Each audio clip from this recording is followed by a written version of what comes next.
তো হ্যালো বন্ধুরা, তো তোমাদের জন্য আবার একটা রেসিপি নিয়ে চলে এসেছি। তো অনেক দিন ধরেই মায়ের হাতে পটল পোস্ত খেতে ইচ্ছা করছিল।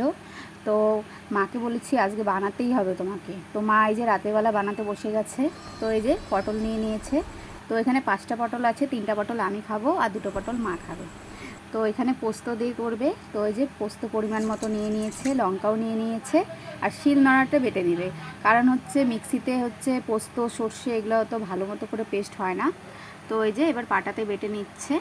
তো বাটা হয়েও গেছে। তো এবার পোস্তগুলো তুলে নিচ্ছে। তো দেখো হয়ে গেছে। তো এই যে বসিয়ে দিয়েছে, এবার কড়াইটা গরম হয়ে গেছে, তেল দিয়ে দিল। তেল দিয়ে এবার পটলগুলো ভেজে নেবে। তো হালকা নুন আর হলুদ দিয়ে লাল লাল করে ভেজে নেবে। তো দেখো ভাজা হয়েও গেছে, এবার পটলগুলো এক এক করে তুলে নিচ্ছে। তো পটলগুলো তোলা হয়ে গেলে তো ওই তেলের মধ্যেই কালো জিরে ফোড়ন দিয়ে দিচ্ছে আর পেঁয়াজ কুচি। পেঁয়াজ আর কালো জিরেটা একটু লাল লাল করে ভাজা ভাজা হলে সেখানে পোস্ত বাটাটা দিয়ে দিচ্ছে।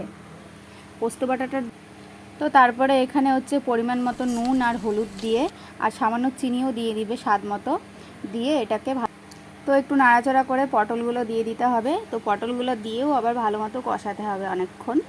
তো যতক্ষণ না একটু হালকা তেল ছেড়ে এসছে ততক্ষণ এটাকে কষাতে হবে। তো কষানো হয়ে যাওয়ার পরে তো এখানে পরিমাণ মতো তোমাকে জল দিয়ে দিতে হবে।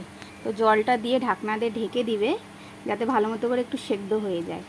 তো দেখতেই পাচ্ছ হয়ে গেছে, এই যে এরকমটা হয়ে আসবে। তারপরে তোমরা এখানে কাঁচা সর্ষের তেল দিয়ে দিবে, দিয়ে নাড়িয়ে চাড়িয়ে এবার তোমরা নামিয়ে নেবে। তো পটল পোস্ত একদম হয়ে গেছে। তো তোমরা এটা গরম ভাতের সাথে খাবে, দারুণ লাগে। তো কেমন হয়েছে অবশ্যই কমেন্টে তোমরা জানিও। তো টাটা।